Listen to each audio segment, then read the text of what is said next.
নবী রাহমাতুল্লিল আলামিন বলছেন, বান্দা যখন সিজদায় যায় কপালটা তার মাটিতে লাগে না, রহমানের দরবারে গিয়ে লাগে।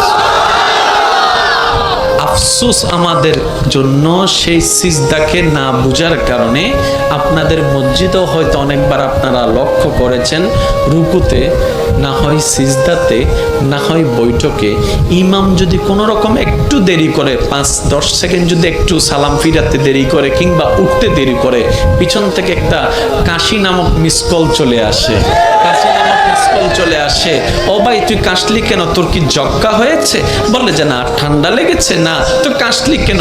বলে যে হুজুরকে একটু সিগন্যাল দিলাম। কিসের সিগন্যাল? বলে যে আমার 3 তাসবিহ শেষ হয়েছে।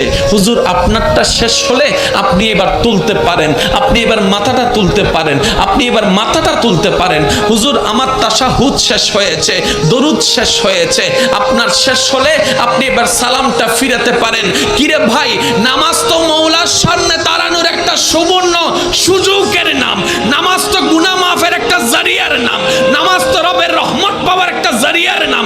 এখানে এসে তুই তাড়াতাড়ি করছিস কেন? বলে যে আফসোস, আমি নামাজটা জেনেছি, বুঝার মতো বুঝতে পারিনি।